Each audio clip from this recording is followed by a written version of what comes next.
was one of the biggest crimes it committed in the century. A crooked cop pulls off a bank job worth over $10 million. He was talented, well organized, and incredibly intelligent. He committed the perfect crime, then mocked authorities. It's hard to describe the arrogance. He just figured he was untouchable. Find out how he did it, next on Masterminds.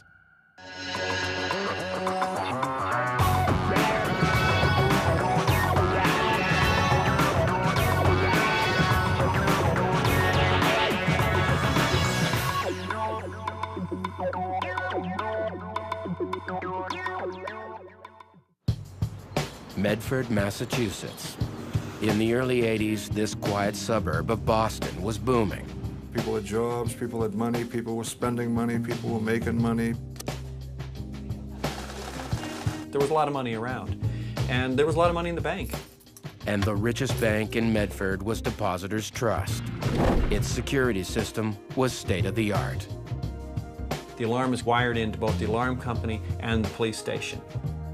The vault has 18 inches of reinforced concrete. There were massive time-locked steel doors.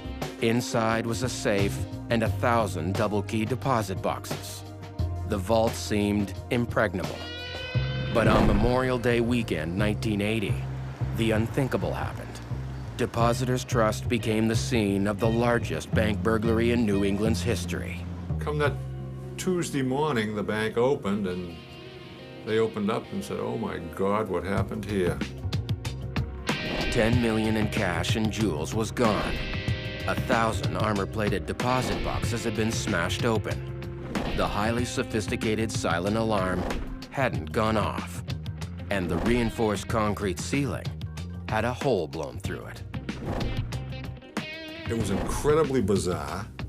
This is the type of a job you see in Hollywood. That's the type of crime this was. The FBI was immediately notified and had jurisdiction over the crime scene. They did an extensive investigation. There were no witnesses, no fingerprints, and no burglary tools. Well, there was no evidence because they had been so careful about covering their tracks.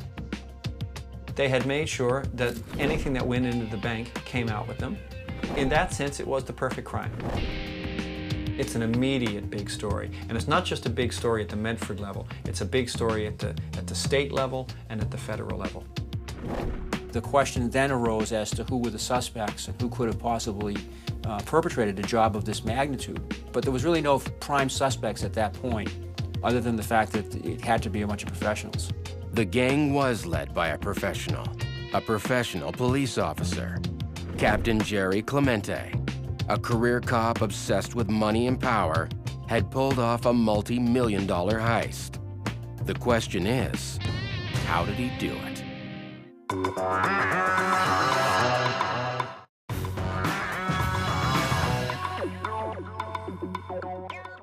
Police Captain Jerry Clemente is the mastermind behind a $10 million heist at the Medford, Massachusetts Depositors Trust. The burglary is the climax of years of corruption that started with his first night on the force, when he was partnered with a veteran cop named Crusher. They were going through Medford, and they saw this guy running down the street holding a stolen lawn chair. To Jerry's surprise, Crusher knows the thief. He turned out to be another cop. The guy picks up the lawn chair, goes away. Crusher says to Jerry, two things, Jerry. Number one, if you see a cop with a television, piece of furniture, anything at all, mind your own business.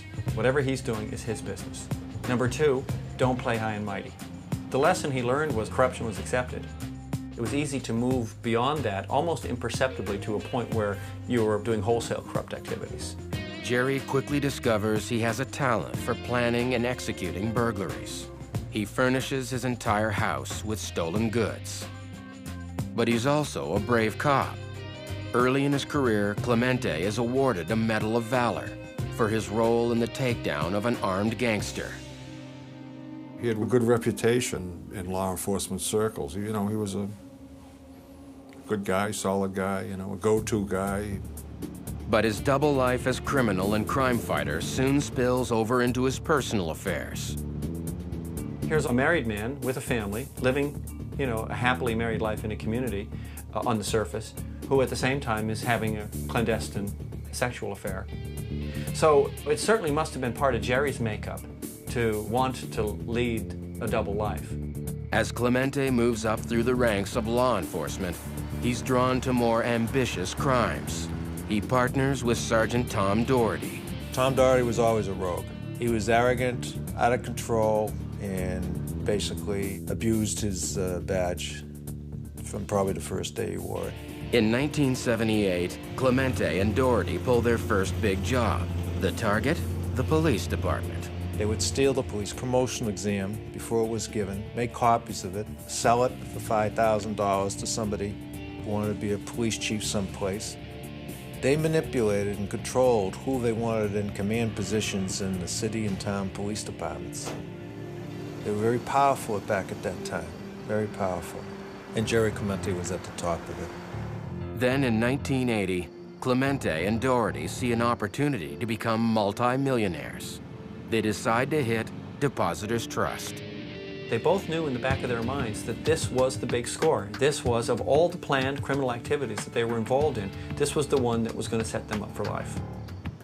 Because Tommy had his own safety deposit box in the bank, he was able to go in and case the place. While he was in there, he mentally paced off the dimensions of the vault, noted, where the safes were, where the deposit boxes were. Based on this information, Clemente knows he needs a specialized team to pull off the job. He recruits fellow crooked cop Joe Bangs and a gangster known as Brother O'Leary. They were going to have to bypass the alarm, so they needed an alarm guy, and that was Bucky Barrett. Bucky Barrett was, by all accounts, an expert at alarms and was, by all accounts, a professional burglar. The alarm was a major obstacle that the gang had to get over because it was wired into both the Medford police station and to the alarm company. And it was a silent alarm. So if you triggered it at the bank, you wouldn't know that it had gone off. Bucky realizes he'll have to bypass the alarm using sophisticated electronics. He assembles a device to block the outgoing signal. For 2 months, Clemente and Bucky Barrett return to the bank each night to test every wire. He had to test each wire individually to figure out which was the alarm wire so he could set up the bypass box and disable the alarm. Jerry also makes reconnaissance patrols. They made dry runs, staked out the bank, much the way police officers would stake out an alleged scene of a crime. I mean, they staked out their scene of the crime. Confident it's a go, Clemente now sets a date for the heist, the Memorial Day weekend. During Memorial Day weekend in 1980, there were a number of public events going on, including a carnival, a lot of noise, a lot of commotion into the late night hours. That really worked very well for the conspirators. The team now makes final preparations. They had acetylene torches, they had dynamite, they had special magnesium burning rods, carbide core bits for the drills. Everything that they needed for any eventuality, they had prepared carefully ahead of time. The night of the burglary, the gang moves into position. Clemente is confident he won't be discovered because his lookout man is the senior cop on duty for the entire city of Medford, Tommy Doherty. If anybody did come along, he'd be able to make sure they moved on, or if they came too close, he could tell them to go away because he was, after all, a police officer. With everything in place, Clemente sets his plan in motion. The steps of the burglary began with them bypassing the alarm system at the rear of the building. After that was accomplished, Jerry Clemente picked the lock to the shop next door, which gave them access to the upper loft area. Inside the shop's attic, they break through the wall leading to the bank. That wall was made of cinder blocks.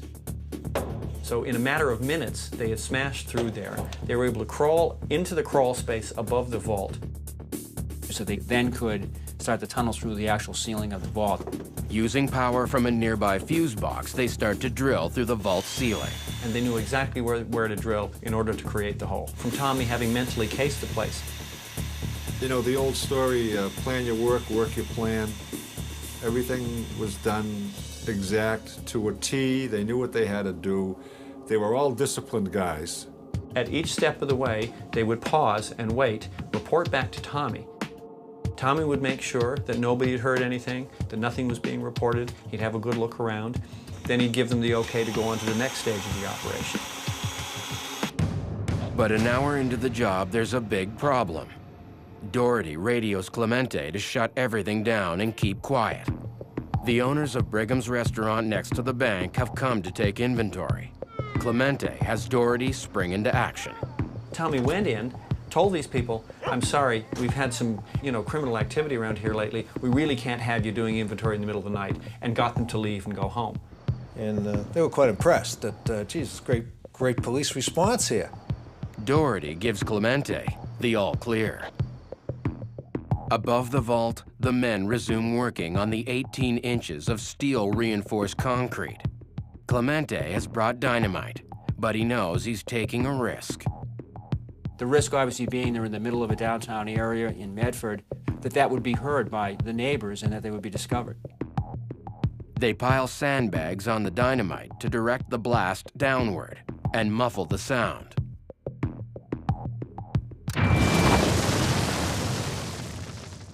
As it happens, nobody reported any sound. It's possible that people heard a loud bang, but maybe they thought it was revelry from the carnival. The explosives were able to dislodge the concrete, but it still left the wire mesh that had to be cut with an acetylene torch. It's hot, time-consuming work, but by 3 a.m. they break through the vault ceiling. So when they dropped down into the vault, they had all of this debris all over the place and all of this dust floating in the air. Their main target is the safe. At the rear of the vault was a larger safe which the bank used for their cash for their customers. Bucky sets to work with an acetylene torch. O'Leary and Bangs start prying open the safety deposit boxes. It takes an hour to cut through the safe's hinges. Bucky opens the safe. There's only 60 grand. They're all incredibly disappointed. Months of preparation, careful planning, high risk, incredible expectations, and they're sitting there with $60,000. Unfortunately, they found a very small amount of cash, principally because it was Memorial Day weekend and most of the cash had already been removed by the bank employees and sent to the Federal Reserve for the weekend. There's nothing more Jerry can do. They've run out of time. It's in May, so there's an early dawn, and they got to be out of there before it gets light. It's not turning out exactly the way that they thought it would, so they'll go back to Joe's house. So Jerry says, well, we've got 2 more nights to come back in and to go through and break open as many of these safety deposit boxes as we can. Had this been your typical burglars, they would never have risked going back the second or third night. But Jerry Clemente knew that with 3 active police officers involved in this conspiracy, they had an absolute control over preventing anyone from law enforcement ever detecting that they were inside that vault. Back in the vault, they set to work on the safety deposit boxes. But the problem is, it's taking 15 minutes to open each one. Initially, they were breaking through these cylinder locks by manually using a screwdriver and breaking out these cylinder locks. They found that took an inordinate amount of time. So then he discovered this new method, which was basically to use the chisel and hammer to break off the hinges. It was much faster. It enabled them to open more doors in a quicker way. Over the next 2 nights, the gang uses this new method to break into 1,000 deposit boxes and empty the vault. So there was close to $2 million in cash, but there was also pink diamonds, rare jewels, ordinary diamonds, expensive watches. They were lugging so much stuff out of there, they were exhausted, and they were doing it under the protection of the police. It's frightening.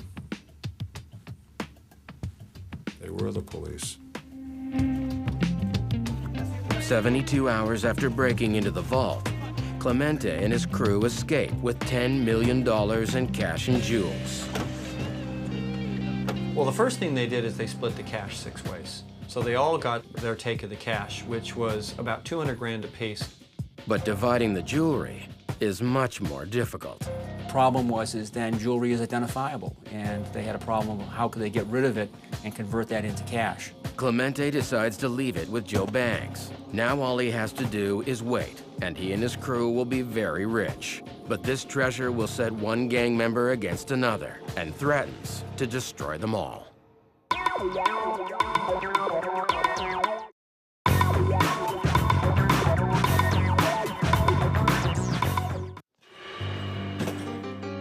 Jerry Clemente and his crew of crooked cops have pulled off a brilliantly planned bank burglary, netting more than $10 million in cash and jewels. When the bank manager came in on Tuesday morning, he found on the floor of the vault papers in empty boxes between knee-deep and 4 feet high. One of the people who came to protect the scene until the FBI arrived was Sergeant Thomas Doherty. The robbery's lookout man is now a spy inside the investigation. Doherty keeps Clemente informed of FBI progress.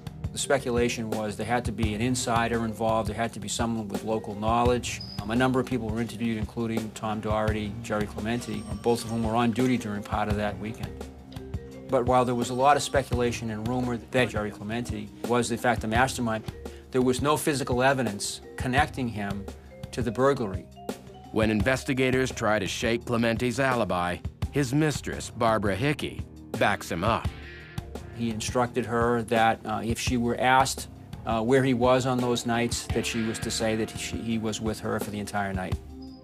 Knowing authorities have nothing concrete, Clemente stonewalls.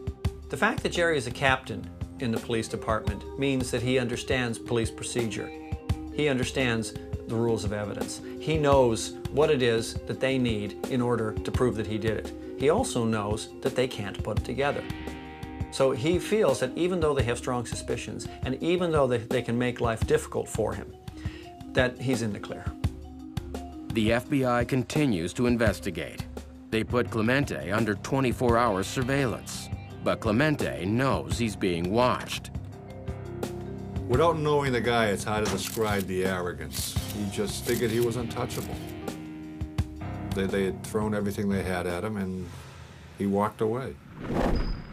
As the case against him grows cold, Clemente lies low, waiting for the statute of limitations to run out. Jerry's very conscious that at this stage, they have less than a year to go, and they're home and dry in the Depositors Trust heist. The clock was ticking, and honestly, unless something happened, this was going to be an unsolved crime. But just as police are about to abandon the investigation, Clemente is hit with a crisis. Tommy Doherty and Joe Bangs start spinning out of control. They're both using cocaine heavily. They're both incredibly paranoid. And soon the friction between them with the freebase and being paranoid, and they also started to think one of them might be dropping a dime on the other, and that's when the whole ball started rolling down the hill. All of a sudden, guns are out, and Joe Bangs gets shot. It's the worst thing that could have happened. One, that Tommy shot him. Two, that he didn't kill him, because it just brought total chaos to their whole operation. The state cops arrive to investigate the shooting. They find drugs and jewelry in Joe Bangs' car. That jewelry allowed a clear link to be made between Joe and the Depositors Trust heist. And it allowed the police to put pressure on Joe. With police leaning on one gang member and another in jail, Jerry Clemente is facing the greatest threat of his criminal career. So his life is basically turned upside down. But he knew that if he just kept his cool, and that if the others kept their cool, that they couldn't be broken. With the discovery of the stolen jewelry, police are determined to bring down Clemente and his gang. The adrenaline gets fired up a little more. And it's one of the biggest crimes that committed in the century. I mean, these are bad cops. If you're bad cops, you want to get them. While authorities build their case against Clemente, Tommy Doherty goes on trial for the shooting of Joe Bangs. Doherty's lawyer presses Bangs about the jewelry found in his car. Isn't it true, Mr. Bangs, that you had a kilo of cocaine in the trunk of your car? Yes, it is. And isn't it true that you had some jewelry in the trunk of your car? Yes, it is. And I suppose that jewelry was stolen, too. Bangs responded. He finally had it. He goes, yes, sir. It was stolen jewelry. I stole it with your defendant on Memorial Day weekend, 1980. And the whole court went into an uproar. It was the biggest break that came along on it.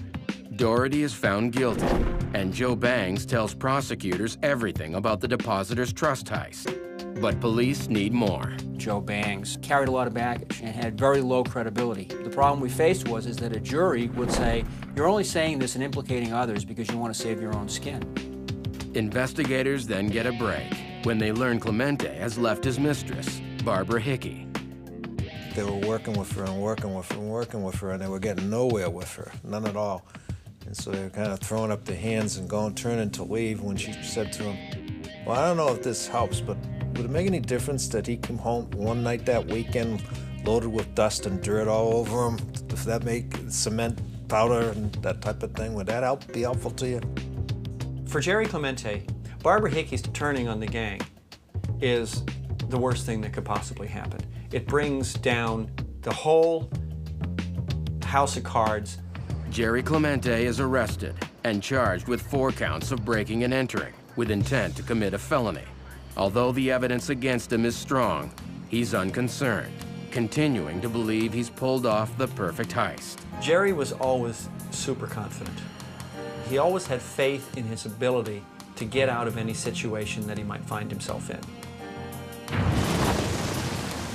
He knew how to cover his tracks, he knew how to make sure that the right people were involved, and he knew how to make sure that when it came down to it, the odds were stacked in his favor. He was an intelligent, articulate guy. He had spent a lot of time planning and preparing for this burglary, and yet I think to the end never believed that the government would be able to prove and have a jury believe and convict him of the crime.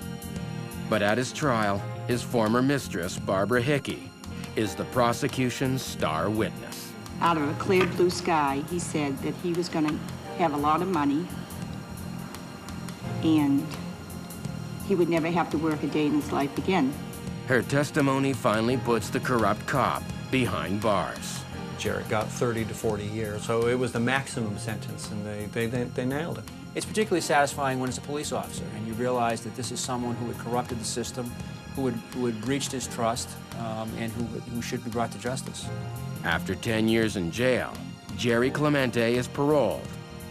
He is currently without a job and is fighting for his police pension.